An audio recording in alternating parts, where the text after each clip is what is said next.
Hey everyone, this is the old man Vass, happy to be here with you.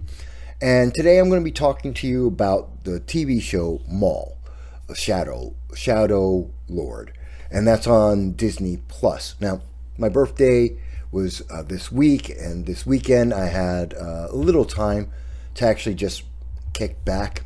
I saw a commercial for this show, and I said, you know what, I love the character Darth Maul from Phantom Menace. He deserved to get more time, and I know in some of the Disney materials and a lot of canon, he was given more. He didn't die at the end of Phantom Menace, which is really cool.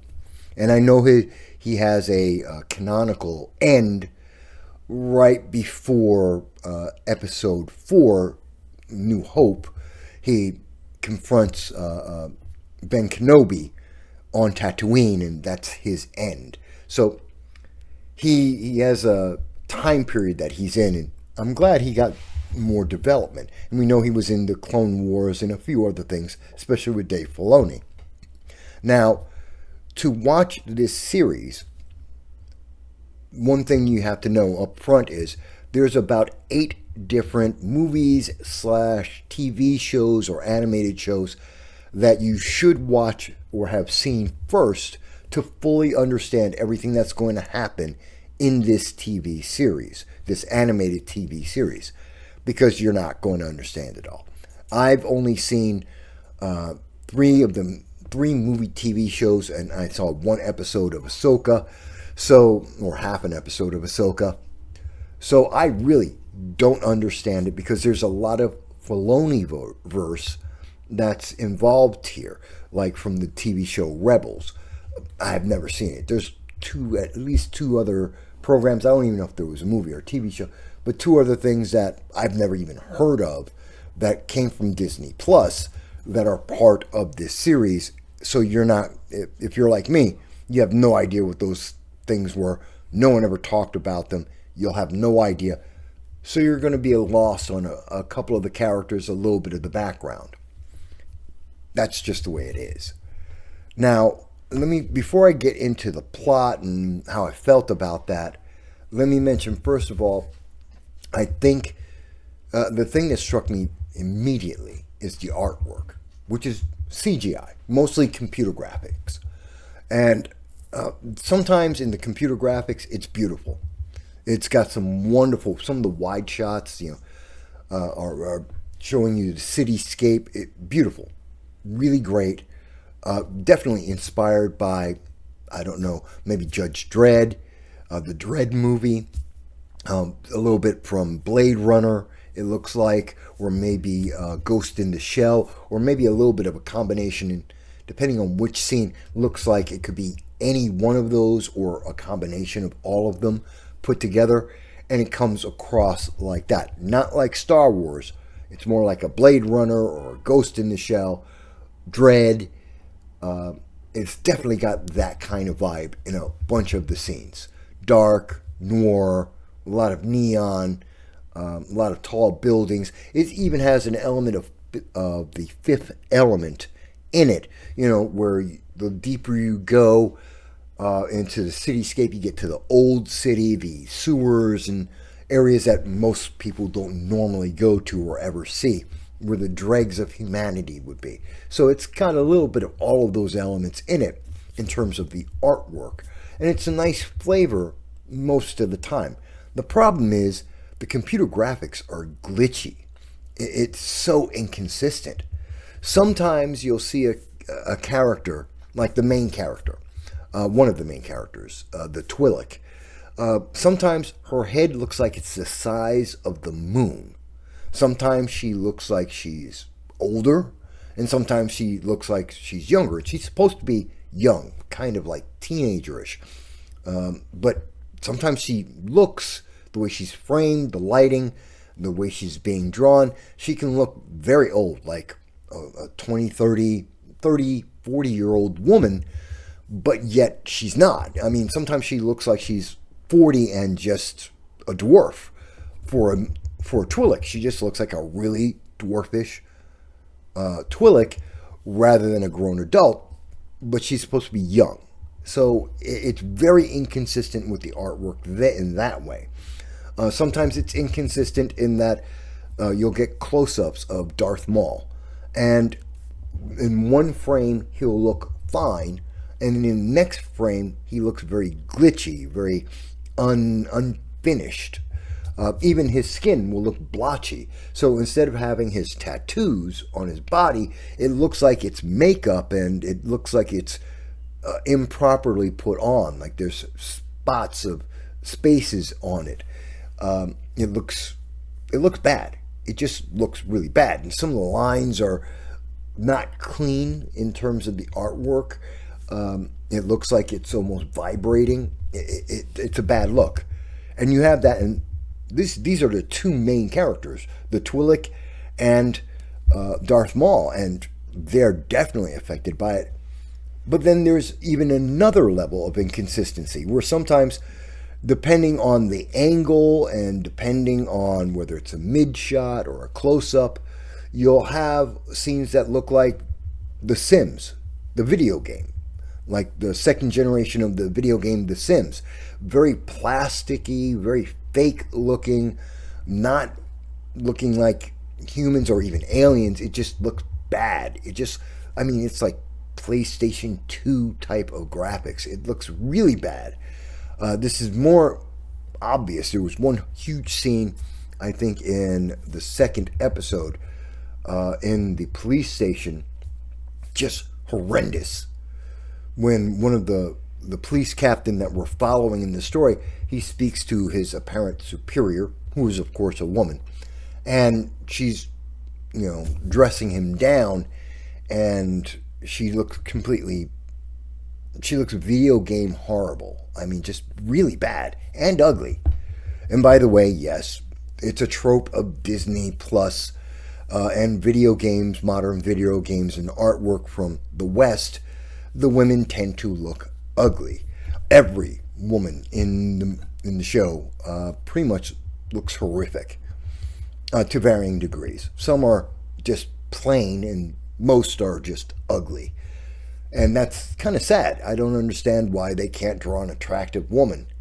And Twi'leks tend to be, we've always seen them in the movies as being attractive. Not in this show. Absolutely not. Which is kind of sad. And even there's a love interest in the second episode for one of the characters, and she's just beastly looking. I mean, just bad. And and you can see from the writing, she's supposed to be a love interest, a sex interest. Which, why is that in what presumably seems to be targeting teenagers, a show targeting teenagers, and we have this illusion, this inference to BFFs, friends with benefits.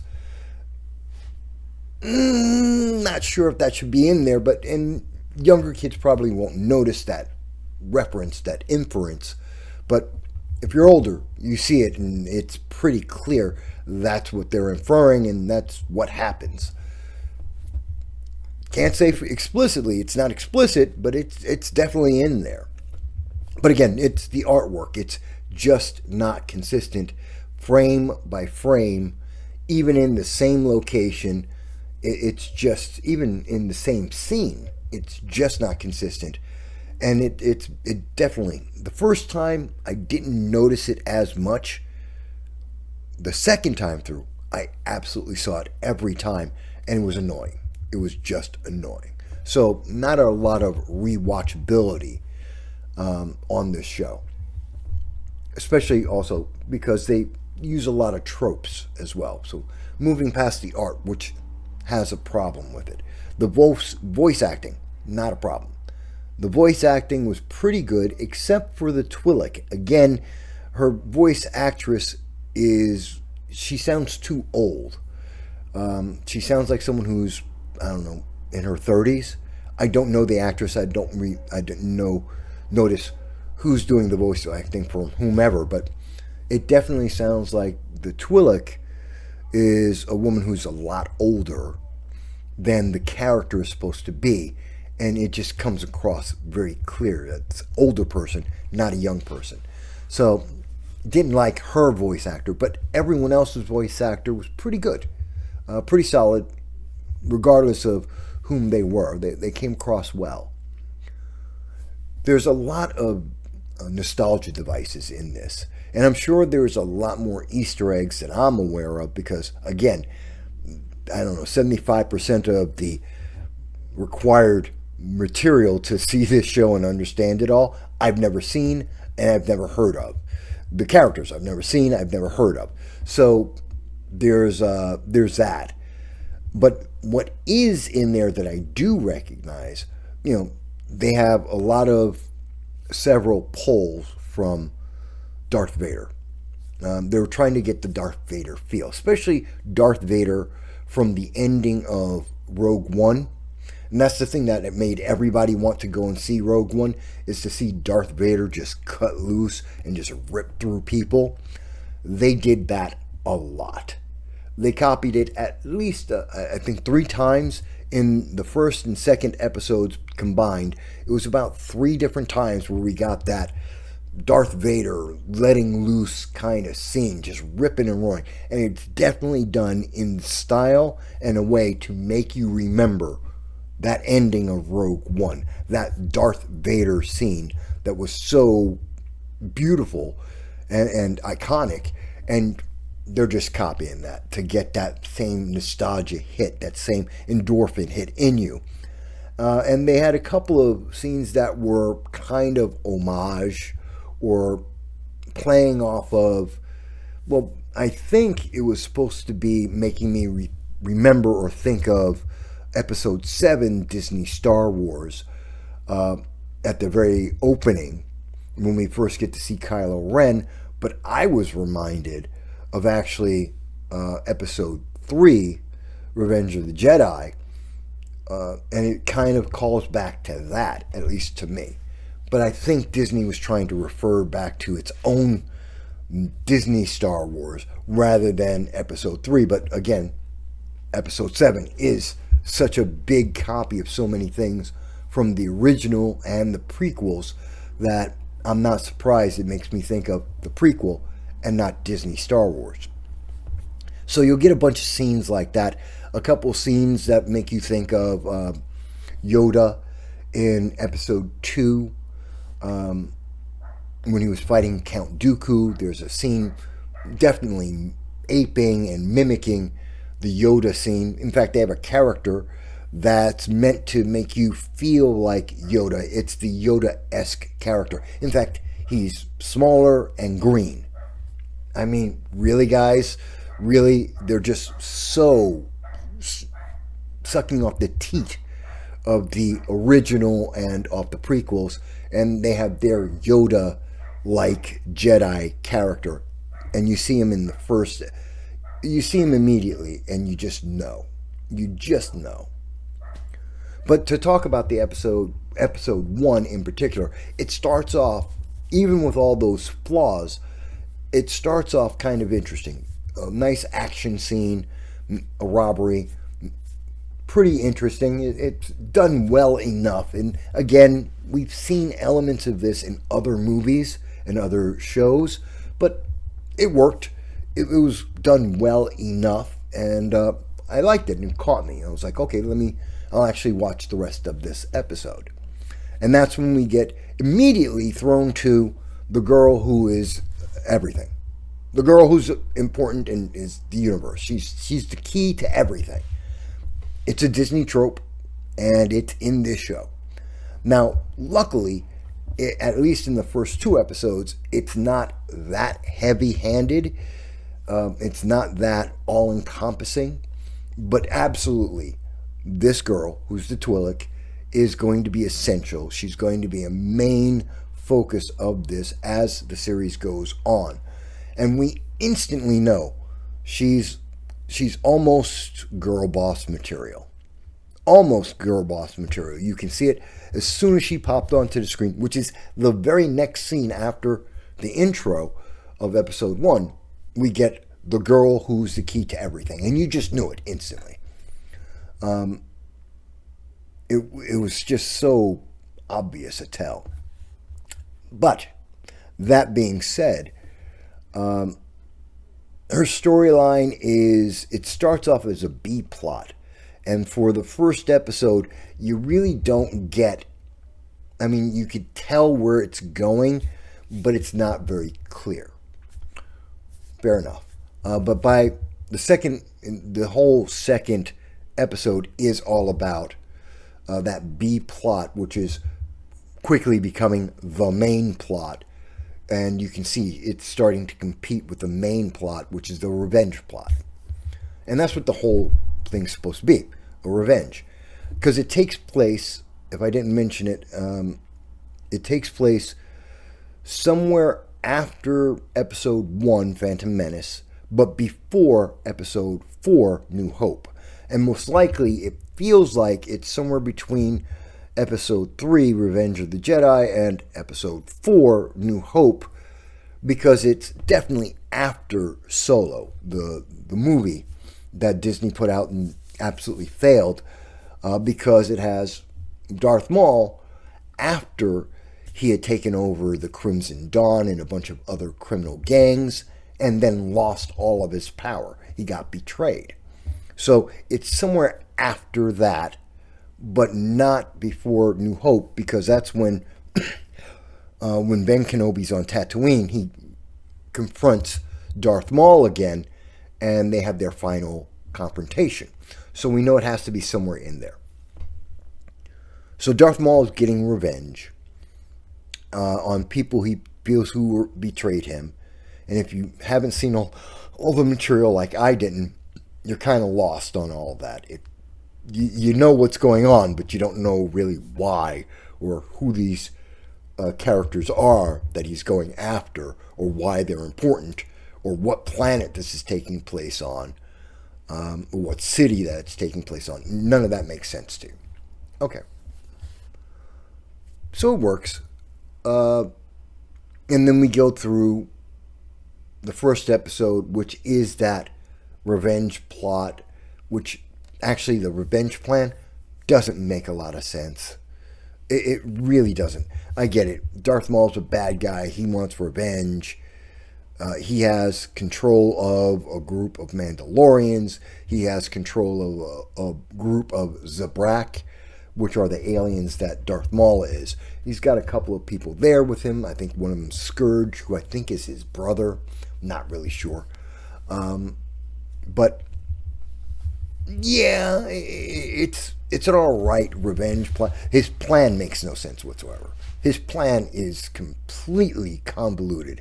It is far too complicated to actually be the revenge plot. I mean, you could have done the same thing 100 different ways that would have been simpler and faster and better. But, you know, the writers thought they're being really slick and really smart, and they've got this convoluted plan that's, you know, big brain, mega genius, mega evil genius kind of thing.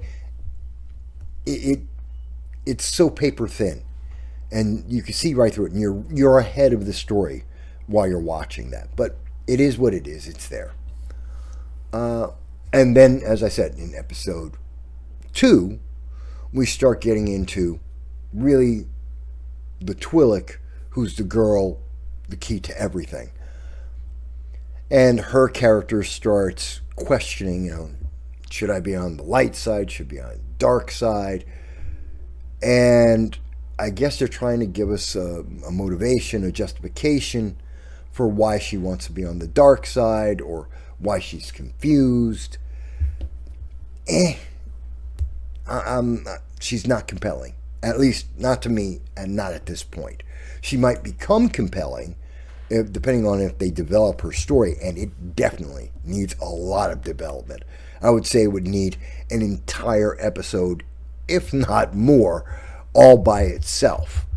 But I don't know if it's going to get that, but that's what it definitely needs. At least a full episode, if not more, of just her background. But I don't care about her, at least at this point, so I'm not really that interested. I don't really like her character. She's not very pleasant. She hasn't been endearing. She hasn't come across...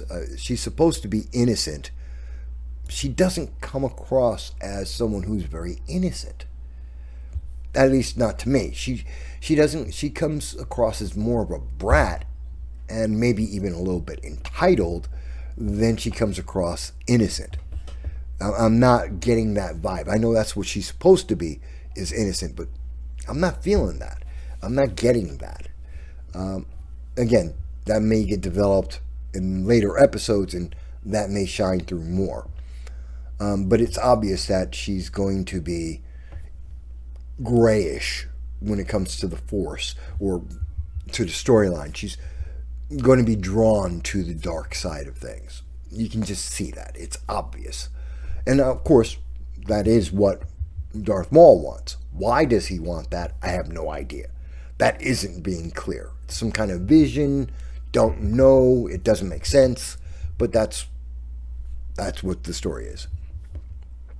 That being said, so those are the 2 episodes. Now, the first episode's, it says it's about 50 minutes. It actually runs about 43, 45 minutes, not including all the credits. The second episode runs about 19, 20 minutes, not including the recap and the credits. So it runs about 19, 20. So it looks like the series is going to be roughly about 30 minutes per episode, which is good. That's good pacing. The show does have a good pacing to it. It doesn't linger on anything too long to get boring. It's not getting bogged down in any one point. At the same time, it's not so moving so fast that it's blowing past too many details. It's definitely glossing over a bunch of things. It's simplifying a lot of things. Some of the things that it could be more detailed about, some of the plans and repercussions, they could go into more detail. They're not. They're glossing over that kind of stuff, but you get it.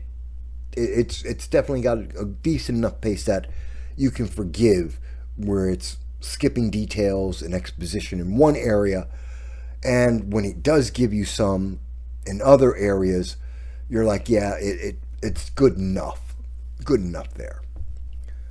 So how did I feel overall about episodes 1 and 2?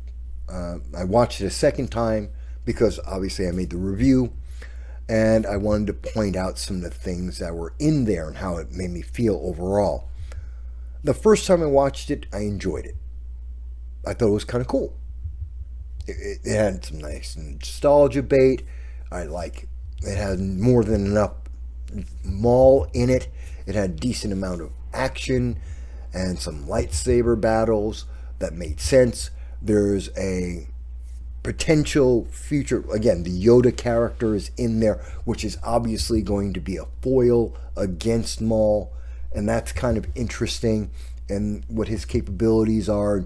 Remember, this is during the time of the Empire, so the Jedi are trying to hide from the Empire at the same time that Maul's trying to hide from the Emperor. So it's all supposed to be happening in shadows, and they don't want anyone to know. So, I mean, it's got some intrigue, and it's got room to grow. And it's got a story that it can tell. So the first time through, I caught all that, and I thought, cool, I want to see more episodes. The second time I watched it through, well, now all the problems with it, all the flaws in the show, really came up, and they kind of smacked me in the face. I mean, I'm not a professional reviewer. I review movies and stuff from time to time. But just watching it just like, yeah, that didn't quite work. That didn't feel right. That doesn't make sense. I want more details on some of these characters. I don't want to see some of the characters because I have no reason why they're there. They may be, again, might be legacy from something like Star Wars Rebels. I never saw that, and I don't care. So that's a problem. That's definitely a problem with some of this. But it just doesn't. The artwork really threw me off the second time. The girl who's the key to everything really threw me off the second time. The obvious indications of where the story is going, I mean, it is definitely telegraphing where it's going to go. I'm not. I'd be shocked if we're going to see the girl who wants the Twi'lek. She's going to obviously start to become a apprentice to Darth Maul. She's going to be confronted by her old teacher. She's going to have to make a decision to either go with the light or dark side. She'll probably pick the dark side. And at some point by the end of the series, she will have a revelation and switch sides back to the light. That is probably what's going to happen. That's what starts as a B plot, and by the end of the series, that will be the A plot, and she will betray Maul. That's my prediction. I don't know. I have no insight, but that's what I see seems to be happening in this series. Separate of that, Maul is going to get revenge on some of the people that he wanted to, so that Disney can bring up a bunch of the different gangs that they have in their history, and great. They'll get some more development. A lot of the gangs will be defeated by Maul. He'll start to rebuild his criminal empire. He will get, again, the betrayal will happen from his apprentice, and he'll lose it all again, which then sets him up to be dejected and back on Tatooine, and that leads to him meeting up with Ben Kenobi for the canonical last meeting between those two. So, yeah, we know where this is going. It's all telegraphed. It's pretty obvious. I can see how they could get a season out of this. I don't see how they can get 2 or 3 seasons out of it, because the storyline is that easy to figure out. I mean, maybe they try and stretch out maybe season 1 is Maul getting his revenge and rebuilding his empire. And then season 2 would be being betrayed and losing it all over again. Maybe you could stretch that to, you really have to be stretching it to get it to 3 seasons, because at the end of it, we know Maul's going to lose everything. He's going to be on Tatooine. He's going to confront Ben Kenobi again. We know where it goes. And because it's so obvious where it's going, and within the story, it's so obvious what's happening, I can't see it going 2 or 3 seasons. This is like a once and done kind of series. That's at least how it comes across to me. I know that some of the critics have said, it's beautiful, it's wonderful, the greatest series ever. I don't trust any of the critics for Disney Plus. Any of the traditional mainstream media critics, I don't trust any of them. They're shills, almost all of them. So I can tell you that for me, if I were to rate this out of a scale of 1 to 10, 6.5, 7.5, somewhere in there. Like, it's 7. It's a 7. I'd say it's a pretty solid 7 to me. It's enjoyable. The first time through, absolutely, I'd say it's a 7. Second time through, more like a 5.5. So that's how I felt watching it the second time. The first time, I'd say it's a 7. If that sounds interesting to you, check out Maul. Tell me what you think. If you hate Disney Plus, I'm there with you. And I'm really, really expecting the quality to just go off a cliff, because that's generally what happens with most of these Disney Plus programs, these shows, whether it's Marvel or Disney. You get 1, maybe 2 good episodes, and then everything just goes girl boss and falls apart. And I don't think this will be different. But you tell me what you think. Thank you for taking some time to hear me out. And I'll be back again real soon. Thanks, everyone.